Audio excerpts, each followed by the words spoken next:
On average, adults still need 7 to 8 hours of good sleep. What's interesting is how few adults get 7 to 8 hours of good sleep. Teenagers particularly are chronically sleep deprived. There's very little doubt about that.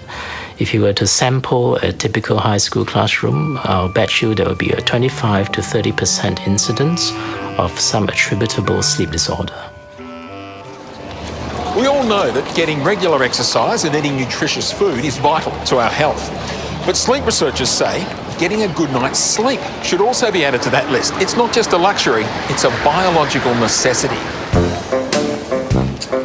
In the modern age, your chances of being fat, diabetic and having cardiovascular disease, and additionally having depression and mood and psychiatric problems goes up if you sleep poorly. And as I say, sleep is not just sleep, it's your sleep-wake cycle. If you've got the 24-hour clock wrong, as you get older, you will have many more physical health and mental health problems.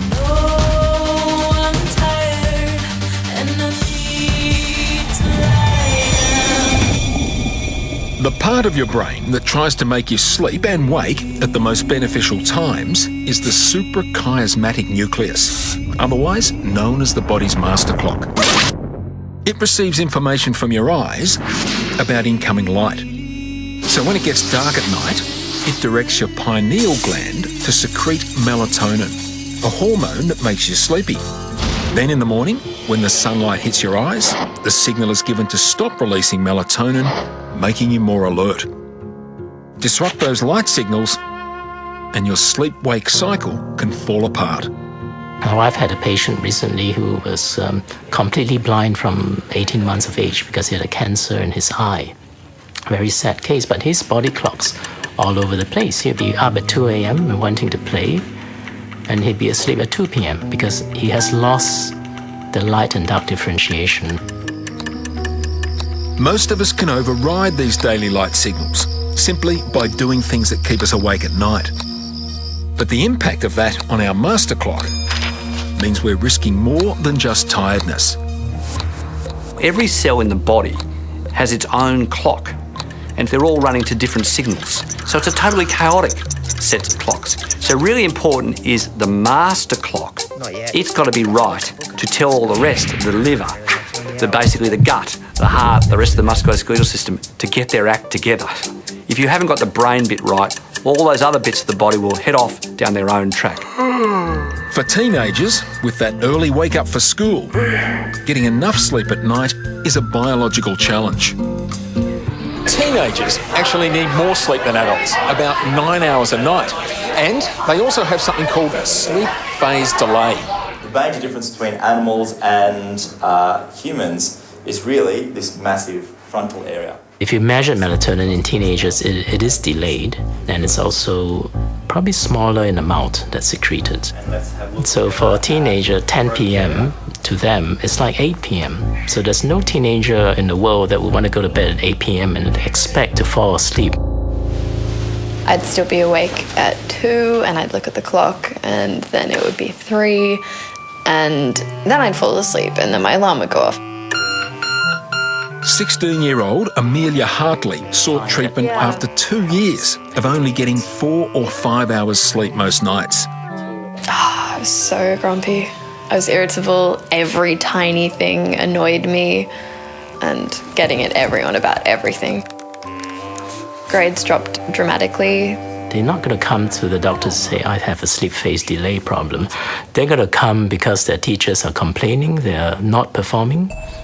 They are having emotional or behavioral problems. They might be labeled with attention deficit disorder.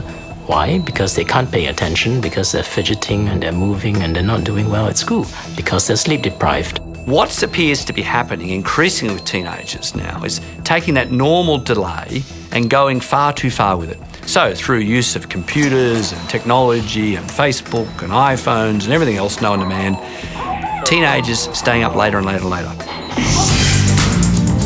So, for older teenagers, young adults, and then for the rest of us, what we're really saying is optimally, the go-to-sleep time is around 11 o'clock. Now, for younger teenagers, it's still going to be around, 10 o'clock to 11 o'clock. For older teenagers, maybe slightly later. We're certainly not talking after midnight. And, for most of us, we're not really talking after 11:30. Once you've started to do that, you've really started to put the phase, or the onset of sleep, quite out of synchrony with the physical world. Successfully getting your body clock back on track begins the moment you wake up. If you start tomorrow, you need to basically get up earlier. That is around the time the sun gets up, to have the maximum sunlight exposure early in the morning, to hit the eye, to send the signal to the pineal gland to turn melatonin off. Also, to be up and physically active, doing things, drives cortisol up, drives melatonin down, drives body temperature up. All the signals that this is the start of the 24-hour cycle. Then as you move into the evening period, you try to avoid physical activity so that actually cortisol and body temperature start to go the other way.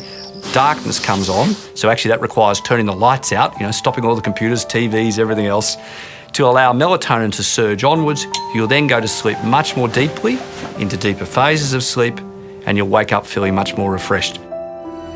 As well as adopting what's called good sleep hygiene, such as banishing all media from the bedroom, Amelia was prescribed melatonin. The biological nail on the head, if you like. It usually does not have any bad side effects because it's a natural compound. Melatonin and the melatonin-based drugs are the closest things we have to inducing normal sleep. Traditional sleep drugs do not induce sleep. They just induce unconsciousness, right? Which you can do with alcohol or sedatives. You can make people not asleep but unconscious. That's not normal sleep. Consistent and good quality sleep has turned Amelia's life around. I began to get friends back that I'd lost, and schoolwork has improved dramatically, and it was only at that point that I realised how detrimental my lack of sleep was towards my schoolwork. So my grades went up. School was a place that I was actually happy to be at.